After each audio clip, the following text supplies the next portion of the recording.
que é ciência? Será que você e eu somos cientistas ou a ciência é feita só por uma elite de seres humanos? Eu sou o professor Hercílio da Costa, bem-vindo ao meu canal. Na aula de hoje nós vamos falar sobre atitude científica, o que é ser cientista. O primeiro passo para essa conversa é pensar que a ciência surge como uma atitude humana de um descontentamento com as respostas já estabelecidas. Então, as respostas até então eram dadas pelos mitos, pelas religiões, pelo senso comum, e o ser humano busca respostas mais concretas, respostas mais com experiência. E a ciência vai se aprimorando, e a partir do método científico é bem isso, né? Tem-se uma tese, uma antítese e uma síntese. A tese, que é a ideia, a antítese, que é uma antitese, é uma ideia oposta àquilo ali para fazer uma experiência, e se chega numa síntese, que é a conclusão dessa ideia, e ela já vira uma nova tese, e depois vem uma antítese, uma síntese, e ela vai nessa experiência, nesse percurso dinâmico. Isso é fazer ciência. Ciência também pode ser entendida como o uso da arte para sanar as necessidades humanas, né? A arte é entendida como a manipulação da matéria-prima, então a ciência vem ao encontro disso também, o ser humano que manipula a matéria-prima para ajudar nas suas necessidades. A ciência também pode entrar nisso daí. E hoje nós estamos vivendo períodos conturbados em relação à ciência. É um período conturbado em relação à ciência. Polos opostos. O primeiro, um negacionismo científico extremo. Estamos vivendo meio a uma pandemia do novo coronavírus e tem gente que nega a ciência, diz que o vírus não existe ou que a doença Covid-19 causada pelo vírus ela pode ser curada com chá, com simpatia, com unguento, né? Ou o negacionismo científico de antivacina, né? As vacinas são feitas pelo governo para poder matar a população depois de um tempo. As vacinas são as doenças que eles injetam em nós, não sei o que, né? Ou movimentos doidos, assim como o movimento da Terra plana, por exemplo, né? Pessoas que acreditam que a Terra é plana, lembrando lá que Eratóstenes, depois Parco, Copérnico, Galileu, né? Tudo isso, todos esses pensadores chegaram às conclusões de que a Terra ela é esférica, de todo esse ordenamento de como a Terra gira em torno do Sol e assim por diante, certo? Então, assim, esses movimentos, como o movimento da Terra plana, por exemplo, é um movimento negacionista, é um movimento que nega a ciência, né? A não ser a sua própria ciência, né? Só o método dos terraplanistas é o método certo, né? Porque a Terra esférica é uma ideia estadunidense, né? Que a NASA está por trás disso e blá blá blá, né? Esquecem que Eratóstenes, lá na Grécia Antiga já falava disso, Parco e assim por diante, de que a Terra era esférica.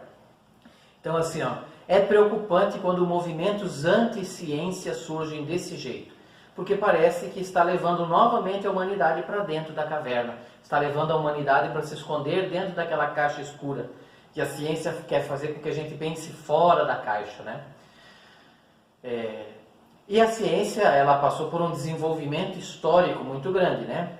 A filosofia antiga é considerada ciência, né? Os saberes produzidos nas universidades medievais, tudo isso é ciência. Mas a ciência, enquanto método científico, é algo ali em torno do século XVII, século XVI, XVII, XVIII, ali que começa esse movimento do método científico, certo?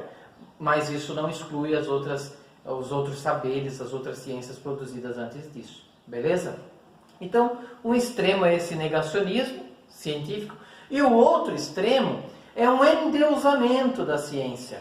É a ciência como a única resposta aceitável, como aquela que acerta 100%, que nós só podemos confiar na ciência. E quando a gente endeusa a ciência, a gente está fugindo do método científico.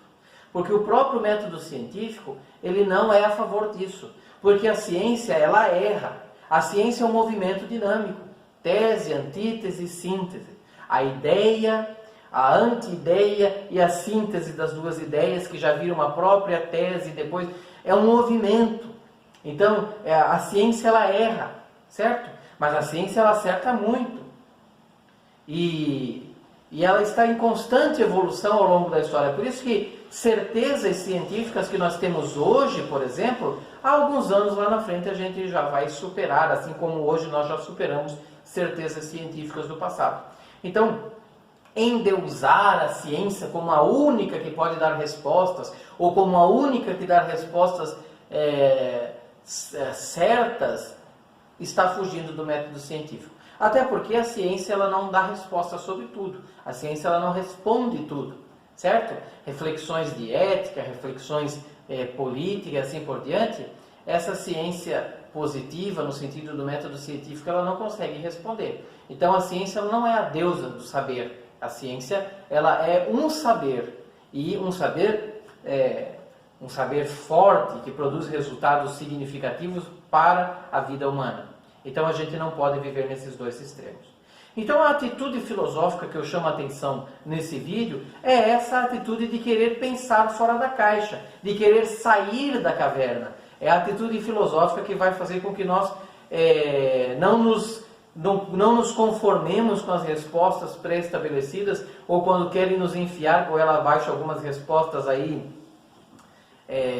meio dubitáveis, assim, a gente possa responder. Até a luta contra as fake news, por exemplo, é um fazer científico, né? É estar pesquisando, colocando à prova essa tese que nos vem, e a gente vai com uma antitese e chega com uma síntese, certo? Então, o fazer científico é o que eu chamo a atenção de você, estudante, que nós precisamos pensar fora da caixa, precisamos não nos conformar com as respostas dadas e buscar fazer ciência, buscar cansar, buscar ficar com dor de cabeça de tanto pensar. Isso é fazer ciência, isso é ser um ser humano. Quanto mais nós fazemos ciência, quanto mais nós pensamos, mais humanos nós vamos nos tornando. Porque a característica principal da humanidade é o uso da nossa razão. E quanto mais razão nós usamos, mais seres humanos nos tornamos. Se você gostou desse vídeo, deixa o seu like. Se não é inscrito no nosso canal, se inscreve. Faça parte dessa família de filósofos que a cada dia cresce mais. Um abraço, até a próxima, valeu!